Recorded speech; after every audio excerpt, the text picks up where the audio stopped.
Hi, I'm Lonnie, I'm Amberlicious. and we are Untitled Nerd Network. This is super excited. This is the first part of the two-part season finale of season 5 for Rick and Morty. This episode is Forgetting Sarick Mortshall, That's great. which, yeah, that's pretty self-explanatory. Playoff for getting Sarah Marshall. Yes, Rick and Morty, I guess finally have a falling out. And to prove a point that Morty is basically useless, Rick replaces him with two crows.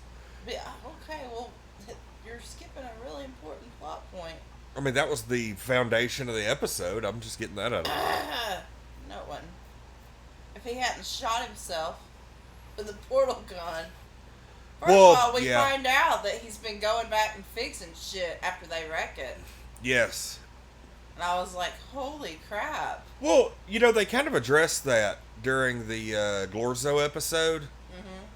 Mm-hmm. Because, they went back to that planet and everything was all destroyed. And Rick was like, this is why we don't,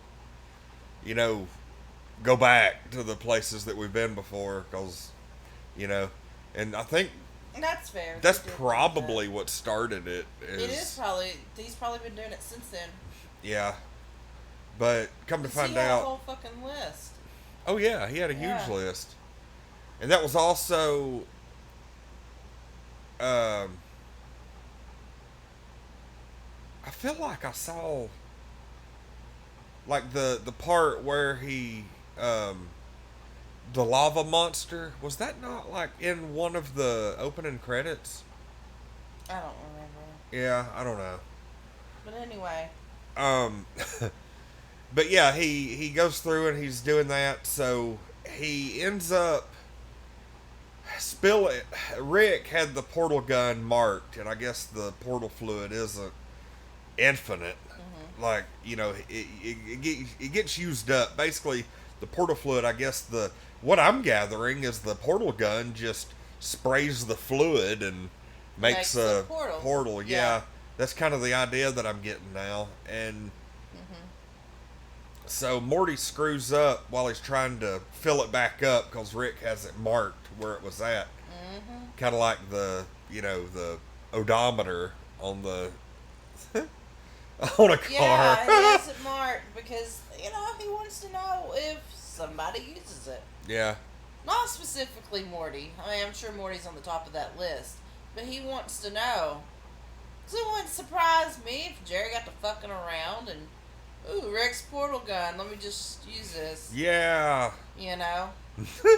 Which Jerry also had kind of a rough time this episode. They left him a puddle. Yeah, they made him into a puddle of water, and he's just kind of sloshing around, trying to get help. Garage, yeah. So what ends up happening is Morty screws up, gets portal fluid on his hand. It creates a portal. Well, unknown to him, on the other side, there's this guy who.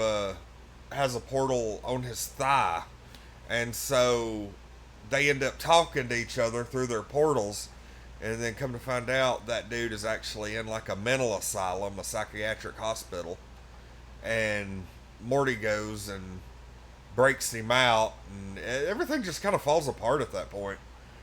And the guy ends up really having some issues, and I thought we were going to get some big revelation or something, like maybe that guy was a previous partner of Rick's or something.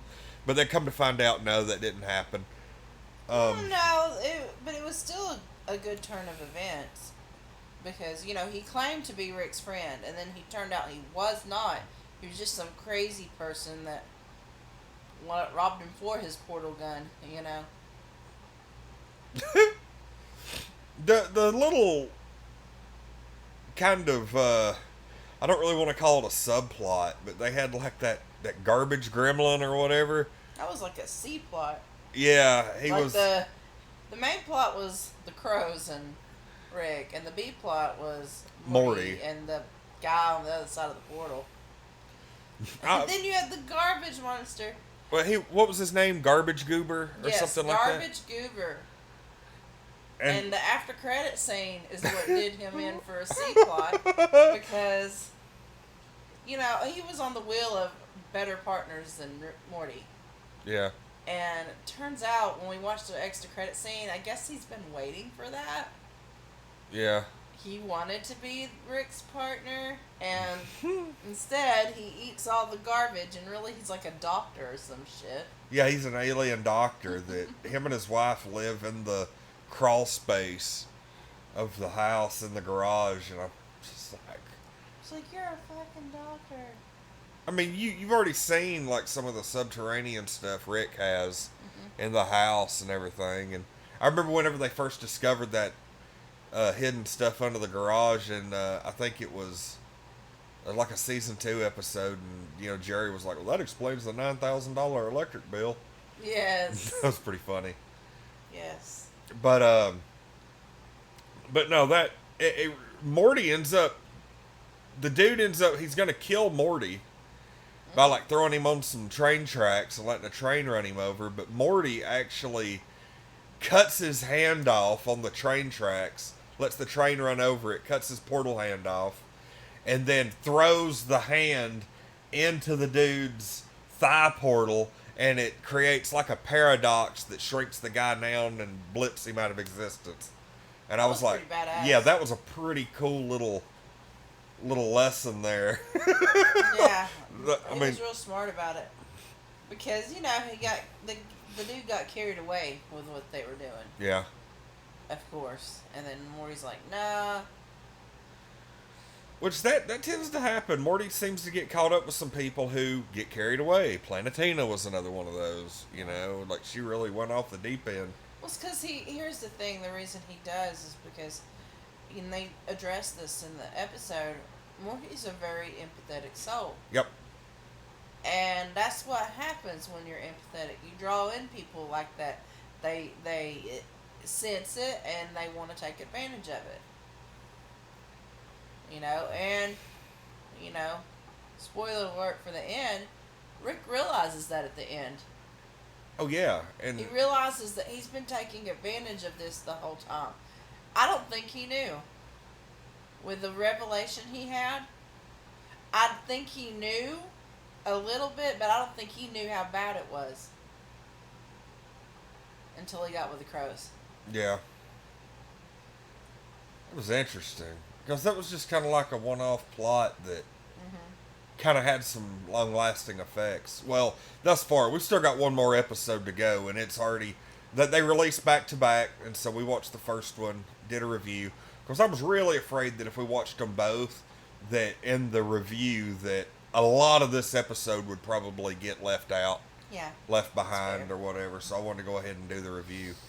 But yeah, Rick ends up with like these two crows. I didn't really absorb a whole lot from that whole thing, other than the fact that he tried to drop the crows off at this planet, but it ended up backfiring. The crows were super intelligent, and he ends up, fighting them off, and the crows end up taking his side, and they go back to Earth. It wasn't really like a deep plot, but it did have a lot of, thus far, long. I'm really curious because here's the thing. Here's why it was such a deep plot, is because it was eye-opening to him, because he really, for as smart as Rick is, he only takes everything at surface value. He never digs deeper into anything. To him, it was just like, oh, these are just two crows. Yeah. And really, it ended in a situation where it struck me as, well, Rick, you fucked the crows. Like, Morty fucked the squirrels.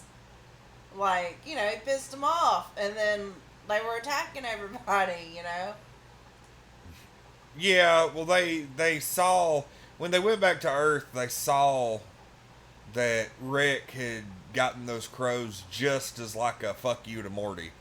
And that really pissed them off. And so that's kind of where everything went. And he couldn't explain himself because he had learned. Yeah.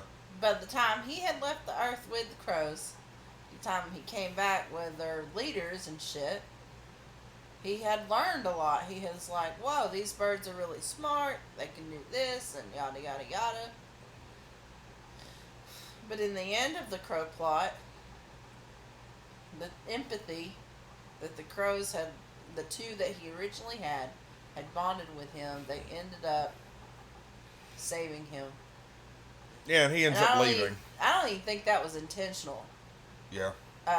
Even though, he laid out and the two strings that, he trained the crows with were out. I don't think he intentionally done that, but I almost wonder if they intentionally done that just because they saw it or because they were that empathetic to being that close to him. I don't know. I'm kind of curious to see where they go with it in the next episode. Because they don't usually just drop stuff off and act like it never happened. Like, Rick left Morty at the end of this episode. He did. He went with the crows. Yep, he had him a crow spaceship. And even he was like, look, I realize that our relationship has been abusive. He's like, you being scared to tell me that you used the portal gun or that you spilled it on you was an eye-opener for me. Basically. Which is kind of interesting because he didn't really think that way whenever Morty didn't want to tell him about the horse sperm. Right. I mean, there's been a lot of instances like that. That's actually the second or third time this season that has happened. Right. So well, I guess it's like an overreaching theme. It is, but maybe the portal gun was the final straw. Yeah. Because the other stuff seemed like minor stuff, really, in the grand scheme of things. But it was dumb stuff. I mean, because like the horse semen episode, that was typical teenager behavior. Yeah. I don't want to talk to my adult figure about my masturbation tendencies. It's a little awkward, yada yada yada. But this was something super important. He'd been using the portal gun and accidentally got it on him. He didn't even want to tell Rick about it. He was just assumed keep a portal on his hand open, And he was like, wait a minute. He is that afraid of me. Okay. Something's up. So what do you give this episode? I give it a 10. I don't think it's quite 11 quality. Even though it was really good, it just didn't have a certain oh my god factor to it. For me. Yeah. But I give it a 10 though. Because it further developed their characters so much. For them to be apart and develop like that was great. Yeah. I'm going to give it a 9. Okay. I don't know. It was a... I think I read more into it than you did. Yeah. I'm giving a 9. It was a really good episode, but for me, it just didn't have that... I don't know. I feel like there were like some slow chunks here and there that kind of... But I liked that, though. I liked how it was spaced out a little bit instead of being very intense from beginning to finish. Oh. But that's just my opinion. I enjoyed that they kind of slowed it and spaced it out. Well, it's funny because even a slow episode of Rick and Morty is still better than like some of the best stuff of other shows. So like, yeah, this episode was still really good. It just, it was, this episode was kind of just par for the course for season 5. Like it felt like a season 5 episode.